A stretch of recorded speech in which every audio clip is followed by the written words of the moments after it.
When's the last time you had a pep talk? Pep talk, pep talk. Yo, when's the last time you had a pep talk? Has it been a minute? That's okay, you're in the right place. I've got you. Welcome to Pep Talk. And today we're talking about confidence. Now let's get it.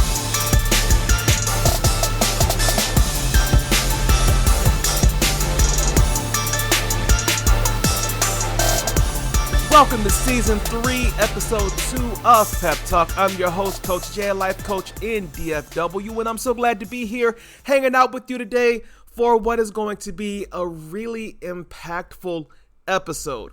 But before I get there, I want to let you know that this is the podcast that cheers you on and coaches you up. Here in the Pep Talk world, we believe that everybody needs a cheerleader to encourage you and tell you how great you are, but we also need a coach that can take that and challenge us to go deeper and to achieve higher heights. And I want to be that cheerleader and that coach. And so I'm so thankful that you have chosen to spend the first part of your week with us. We drop episodes on every Monday, and that's right, you heard of the first. This is Season 3, Episode 2, and we're just so happy that you've chosen to give us a little bit of your time to get your week started on a good foot. Get on a good foot, y'all. Listen, if this is your first time catching the podcast, we're so glad that you're joining with us. You are an honorary member of the Pep Squad. You are deputized to go and spread pep, encouragement, motivation, and inspiration to everybody in your sphere of influence. Remember, a rising tide lifts all ships. Now let's get into it. I ran across a quote, and it was by a man by the name of William James, who is considered to be the father of modern psychology, really. And this quote really caught my attention, and I'm going to tell you why after I give you the quote. So here's the quote. William James said, "Most people live in a very restricted circle of their potential being." I'm going to read that again. Most people live in a very restricted circle of their potential being. Now, here's what he means by this, and I think if any of you out there are like me, then I think this kind of will resonate with you. But he compared this to someone who uses only a small part of their body. Like let's just say that you were choosing to go through life only using your pinky toe. Okay? Now, we know the pinky toe is important for balance, but if you're only going through life intent on using your pinky toe, then you are limiting yourself quite literally to maybe 1% of what you could be doing if you had both of your pinky toes and then the whole foot, ankle, legs, knees, all of these things. And so in the same way, when he says that most people live in a very restricted circle of their potential being, what he's saying is most of us are living lives that are restricted. Our potential is restricted for a reason. And I believe that reason is confidence. Now, if you've listened to the podcast at all, then you know that I have a love-hate relationship with the word potential. As someone who grew up hearing, you have all of this potential, this potential, this potential. For me, potential became like a 4-letter word, so that every time somebody said, you have the potential, I would automatically shut off. Because my thinking was simply this. If you see all of this potential in me, why can't you give me the Spark notes, the Cliffs notes, give me the hacking code to be able to dig into that, to make that potential something that is actualized. Now, but seeing this quote, it's almost like a key going into a keyhole. Most people live in a restricted circle of their potential being. Most people live with the potential of who they could be, and it's restricted because that potential energy is never just supposed to stay potential. I mean, let's talk from a science perspective, right? Energy at rest, that is potential energy. But that energy at rest should be stored in order to be put into motion, into an action, to do something. So it should become kinetic energy at some point. And to that same token, the potential that has been placed inside of you has never just been meant to stay a seed. But instead, that seed has been implanted within you with all of the energy that's needed to grow roots, so that at appointed moments in time, that potential becomes something that leads you to productivity, that leads you to your purpose, that leads you to the impact and the influence that every one of us are supposed to have to varying degrees in our lives here on the earth. And so as I think about my experience with this word potential, I understand now that that thing that often keeps us in this repetitive loop of living only in potential is confidence. Because I could have the potential to be the greatest speaker in the world. However, if I don't believe that I can become that speaker, then it's only potential. I could have the potential to be the greatest writer of best-selling books in the world, but if I never have the confidence and the belief in my writing to actually write books, the world will never know. I could have the confidence to be the greatest, insert whatever you want to insert that applies to you in that sentence. But unless you have the belief to get to that point and to do something about it, y'all, it will always remain potential. And you'll be caught up in this loop of potential where you can see it, you kind of know what it is, but when it comes time to pull the trigger or to activate that thing, something pulls you back, something holds you back and keeps you stuck in that potential loop. Now, I know that growing up, many of us, we saw a lot of different types of people, but when we're talking about this confidence thing, I can remember believing that there were people who just seemed to be born with this incredible, unwavering amount of confidence. From kindergarten, kids say, "Oh, I can jump from the top of the monkey bars and land on my feet," and then guess what? They do it. And so when we see things like that, we begin to believe that there are people who are born with this unwavering amount of self-confidence. But I don't think that that's the right way to think about it, because if we think that there are people who are born with confidence, then oftentimes people think that we were not born with this, so that we're not meant to have it.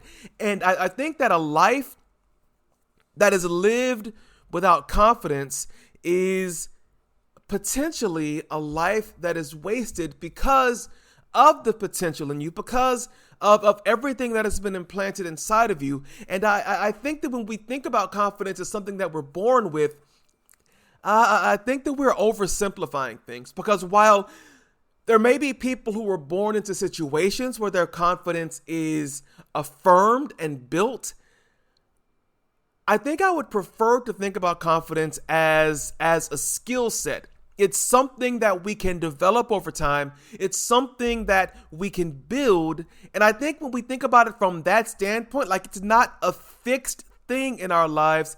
It's something that when we take control of it, when we devote ourselves to building it, then we're able to see the growth over time, almost like going to the gym. My second son, my youngest son, he has been doing workouts since he got out of school this summer. And one of the cool things, he came up to me and he said, "Dad, I used to could only do 3 push-ups, but now that I've been doing push-ups every day, I can get up to 12, and some days I think I can go above 12." And I'm like, yo, that's cool. And when I think about that along the vein of confidence, I want you to equate it to something that we have to work at, and it's something that we have to work out. And so what that means for you is that even if you have not had confidence to this point, even if you've not been a confident person to this point, there is still hope for you. As long as you're breathing, as long as you're drawing air, there is still hope for you to develop the kind of confidence that allows you to live a full and fulfilling life. It's there for you to have, whether you were in a situation where you were grown into it or whether you are just now at this stage in life deciding, I need to become a confident person because there's things that I have to do. The good news today is that you absolutely can, and it is there for you to hold because, again, confidence is a skill, and skills are there for us to acquire. So I want to give you a definition for what confidence is. And I've looked at a lot of different articles. I've studied on the psychology of confidence, and I think that this definition kind of it pulls together. It's an amalgamation of lots of different things that I've read. But for the purpose of this conversation, I think confidence is the degree to which you think and feel like your actions will achieve positive results. Again, it is the degree to which you think or feel, right, that your actions will achieve a positive result. So I'm a huge basketball fan. Okay. And right now, you have incredible athletes like Luka Doncic. I'm in Dallas, so, Dallas is having a great season right now, and Luka is killing it. Kyrie Irving is killing it. And they're playing the Timberwolves, and the Timberwolves have Anthony Edwards on their team, who is an up and coming young hooper who is he's ridiculous in what he's able to do with the basketball. But I think about this whole idea that, Luka Doncic can start a game making one shot after having taken 20 shots, but he's not going to stop shooting. He's going to keep shooting. And when you talk to people who shoot the basketball, like they really have a gift for shooting, like Klay Thompson and Steph Curry, the Splash Brothers in Golden State, they will tell you that they always believe that the next shot is going in.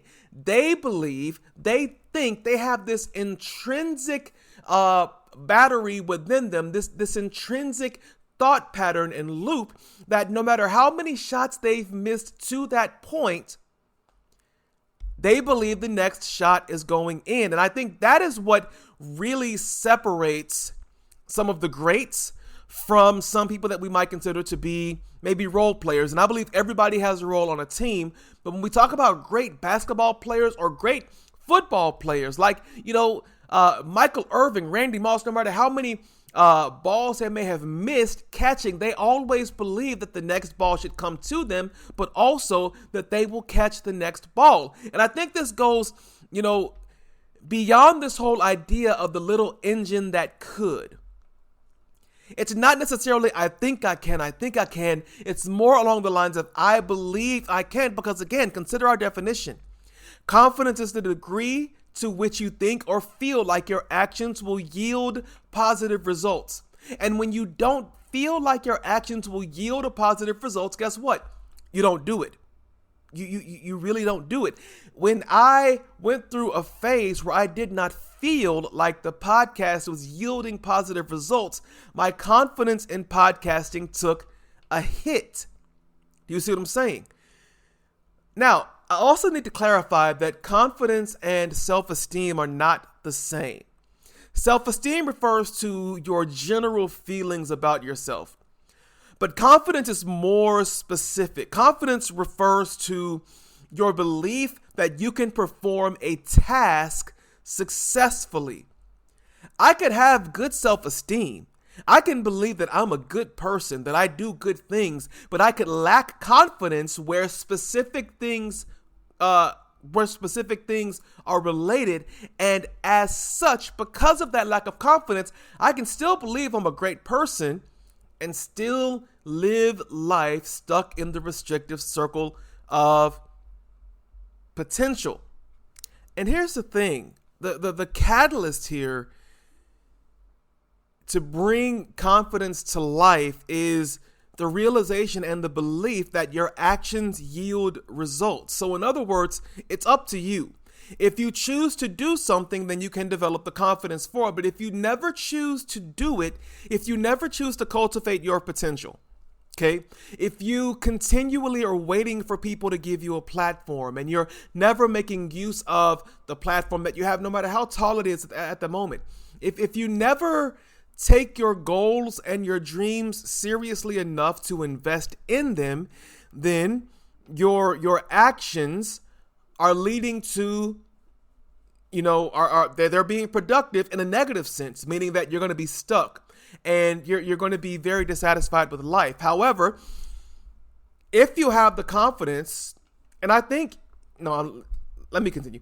If you have the confidence to believe that your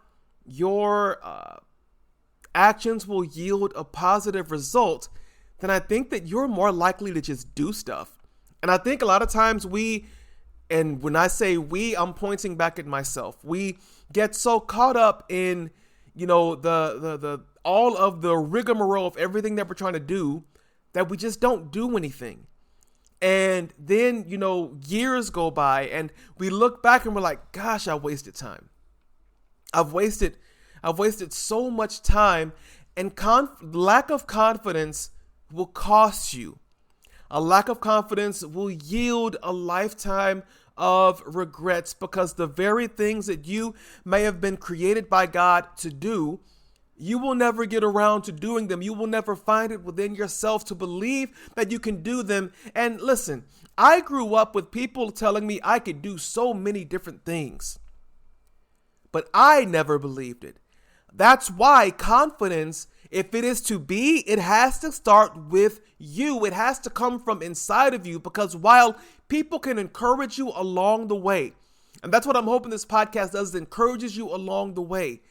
At some point, we have to take up the mantle. We have to take up the battle cry to say, if this is going to happen, I am going to have to do it.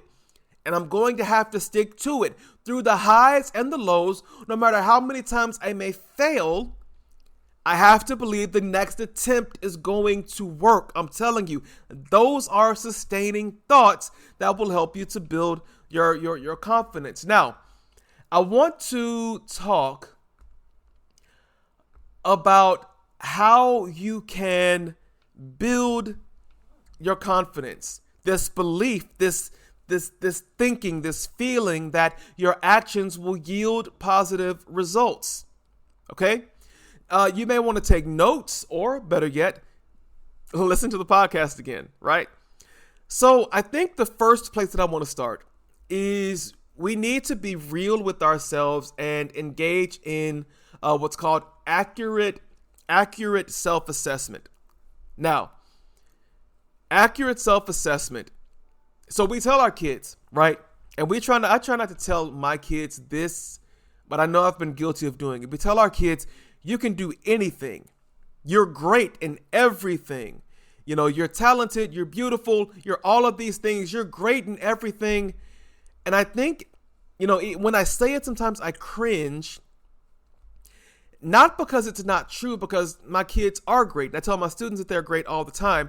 However, telling a kid that they're great in everything is just not true.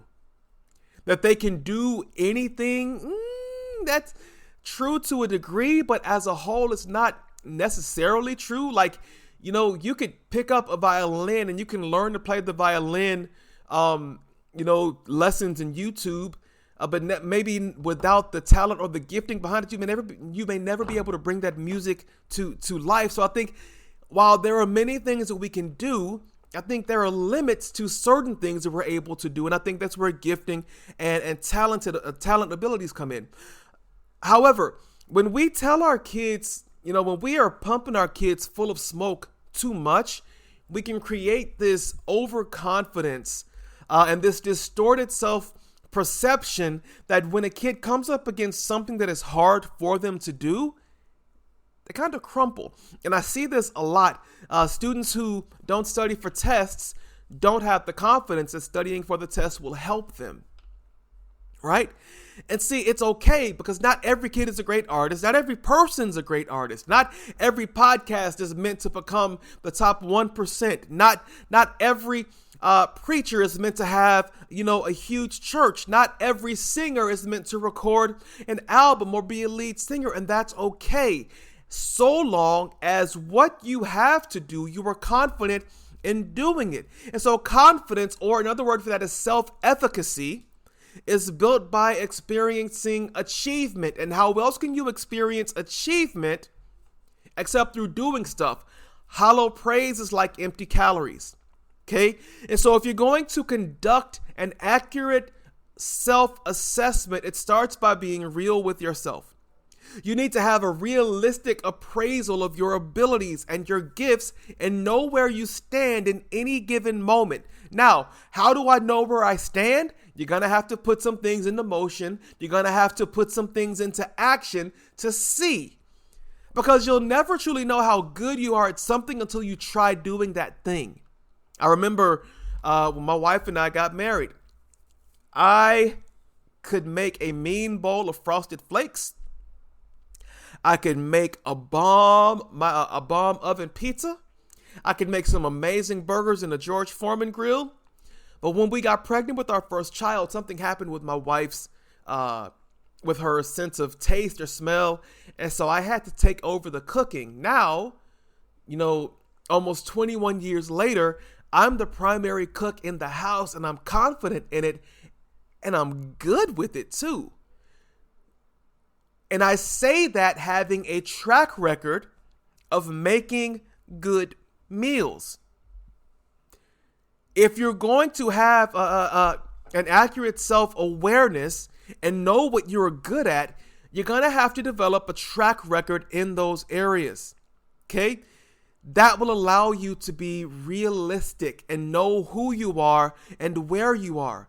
And it also allows you to develop a strategy to become stronger in the areas where your confidence is really pushing you. And it creates a positive feedback loop. Now, I believe I can. It's not I think I can. It's I know I can. I believe I can because, again, confidence is your belief, your thinking, or the feeling that your actions will yield a positive result.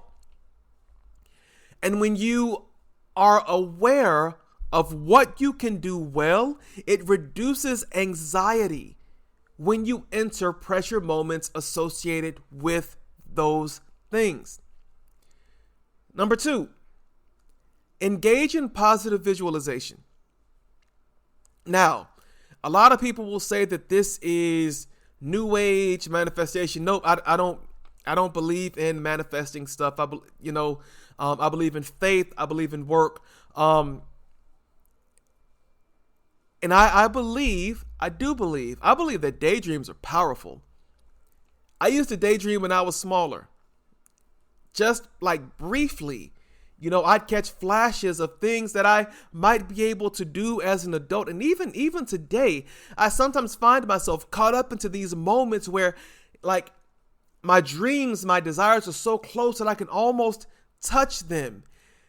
And one mark of people who are confident, y'all, psychologists and therapists have borne this out, is that they visualize. They have these positive visualizations, these moments of themselves being successful, winning a beauty contest, winning a Nobel Prize, speaking confidently on a stage, accepting an Academy Award, being president of the United States, opening that business. They have these moments where they visualize, they actually see themselves inhabiting their dreams. And I think that is a powerful, powerful motivationary activity. So let's try it real quick. I want you to close your eyes for just a moment. And I just want you to visualize whatever that dream is that you have for your life. Close your eyes, and I want you to visualize what it looks like for you to be in that thing. My daughter and I have talked about, having a coffee shop. I can see it. I can see it surrounded by books. I can see people in there having coffee and vibing to local artists. I can see the drinks. They're so good. I can see it. What do you see when you visualize success for your life? How does it make you feel? And actually, I want you to send me a note to at the Pep Podcast at gmail.com. Let me know what you visualize. What's your positive visualization? And what action does it lead you to want to take? Because that's not the next thing. Sorry. So the next thing is, if you want to develop confidence, you have to be able to take criticism productively. Now, I know that all the criticism that we get in our lives may not be positive. But I think even in criticism that may not be positive, we can still find a silver lining or a vein of silver in it that we can use to make ourselves better. Now, what that requires is that we commit to not taking every ounce of criticism, taking it negatively at face value. Maybe we analyze it, maybe we examine it and see if there's something that we can pull away from it. Confident people, they just handle criticism differently. They use criticism as a data point, and they use that data as information to drive what they do or don't do next. And as a result, studies have shown it boosts their productivity. Criticism can boost your productivity. And then I guess where I want to end is we need to experience confidence building events. We need to experience confidence building events. And here's what that means. In order to build confidence, we need to have events that cause us to believe that we can. You need to get that hit in Little League that causes you to think it in high school and college you can play baseball. You need to give that speech that causes you to believe that you could be a great speaker or a great preacher or an orator or a poet laureate. We all need those moments in life that encourage us to keep going with something. And I'm going to take it a step further. It's not just experiencing those things. It is also, because see, people with low self-esteem also have confidence building events. They can recall them, but they don't have the same perspective as people with high confidence. They just didn't pay attention to them. And I believe that's the reason why a lot of times I can remember the negative things people say about me, but the positive things I know they happen, but they feel out of reach. It's because of my perception. Like we experience these good, positive event building, confidence building things in our lives, and we let them slip through. We don't hold on to them. We don't perceive them in a healthy way that's going to help us be our best selves. Confident people pay attention. They stop. They build an altar to those confidence things so that they can come back and remember those watershed moments and use those to propel them further in life. They place weight on the positive experiences, so they don't want to let them just slip through their fingers like water. People with low confidence, something good happens, they keep on trekking toward the negative. They place more weight on the negative, where the positive things just continually fall further and further out of reach. If you want to become a more confident person, I challenge you to pay more attention to the events in your life that have yielded positive results, because those are going to be the energy sources that lead you to becoming more confident and becoming a more action-oriented person. Listen, confidence follows action. It just does. That's the way that it comes. Confidence follows action. And when you begin to get to a place where you can put action to your dreams, action to your words, then you will be astonished at how your confidence skill, your confidence muscle has increase. Now, I know I've given you a lot of information over this episode, and please understand that I'm talking to myself as much as you. In my break, I've learned that my confidence is not where it needs to be all the time. We're remedying that. And we're doing it together as a community. So here's what I want from you. I want to know, what are you confident? What are you the most confident about yourself in? When you close your eyes and see greatness and success for you, where do you see it? Like what avenue? What does it look like? Better yet, what does it feel like? Drop us a line at thepeppodcast@gmail.com. I want to hear from you. Or holler at me at _JB Speaks on Instagram or on TikTok and let me know, what does it look like? What does it feel like for you? Where is your confidence level right now, and why do you think that it's there?